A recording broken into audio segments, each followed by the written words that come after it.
Toute la semaine, notre série célèbre les 800 ans de la cathédrale d'Amiens. Un monument, notre patrimoine à tous, mais aussi un lieu de culte pour les catholiques qui apprécient le vent de fraîcheur apporté par un nouveau prêtre, Don Édouard, recteur d'Amiens. Son portrait, signé Christelle Juteau-Lermechin, Gaël Fauquemberg, Maxime Miluy et Léo Ségala.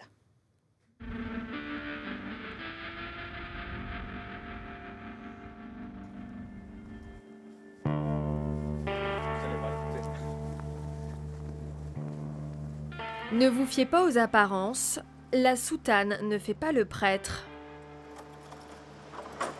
Depuis son arrivée il y a un an, le nouveau recteur de la cathédrale d'Amiens dépoussière l'image austère de la religion catholique par sa bonne humeur à toute heure. Un matin sur deux, j'ai fait mon petit footing. Ouais. J'aime bien le matin. C'est important pour tenir la journée? Ouais, après, je fais des bonnes siestes aussi. C'est important dans votre rythme. Ouais, moi j'aime beaucoup. quotidien. Ouais, j'en ai besoin. Puis sinon, on prend un bon point de chanoine, c'est-à-dire de bon gros curé, quoi. Donc c'est bien, de garder le rythme.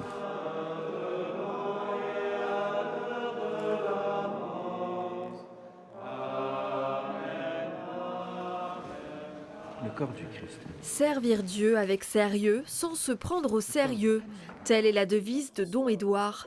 Lors des messes quotidiennes, les fidèles apprécient sa façon d'être et de transmettre. Pour eux, ses prêches sont clairs comme de l'eau bénite. On a besoin nous aussi de François d'Assise aujourd'hui. C'est à la fois un homme céleste et un homme profondément terrestre. Le corps du Christ. Ce sont des paroles très profondes. C'est toujours une homélie très structurée qui nous donne des points de réflexion pour la semaine. C'est un guide pour nous. De famille catholique, l'adolescent ne s'imagine pas entrer dans les ordres. Le jeune scout se rebelle souvent contre l'autorité. Et pourtant, sa vie bascule à 17 ans lors d'un pèlerinage à la basilique de Vézelay en Bourgogne. J'ai dit à mon pote Damien, on va se confesser, j'ai une sorte d'impulsion, il faut qu'on aille se confesser. Donc je suis allé me confesser, je me suis approché du prêtre, je suis mis à genoux, et là, l'amour de Dieu m'est tombé dessus. C'est comme un aigle qui fond sur sa proie, comme ça. J'étais envahi par un amour que je n'avais jamais connu.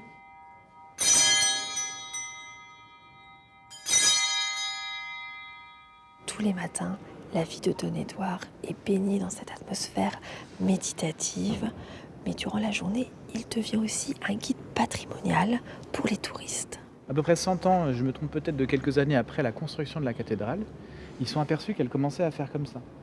Et alors, il y a un gars qui a une idée de génie. Ils ont cerclé toute la cathédrale avec un grand chaînage en fer. Donc, vous voyez là, par exemple, il y a une sorte de fer qui sort du mur là-haut, au-dessus du filet. Ouais, il est super sympa, il est accueillant. Il a le sourire, c'est bien. Moi, si j'avais connu un curé comme ça quand j'étais gamin, je serais peut-être encore croyant maintenant. J'ai connu des curés qui étaient pas faciles. Grâce au Seigneur notre Dieu. L'évêque d'Amiens a confié à Don Édouard et ses frères de la communauté de Saint-Martin une mission, dynamiser la vie de la paroisse. Toujours et en tout lieu. Et vous, à Itouvie, c'était comment? Oui, il y a plein de monde. Et notamment le cœur était rempli d'enfants de cœur, etc. Pour plus d'efficacité, les 4 prêtres vivent ensemble au presbytère. Ça permet de faire un peu le point aussi sur ce qu'on a vécu la veille, ce qu'on a vécu, si on se retrouve pour le déjeuner, pour le dîner. On peut partager un peu sur ce qu'on a vu dans les personnes qu'on a rencontrées, les choses difficiles, les joies qu'on a eues.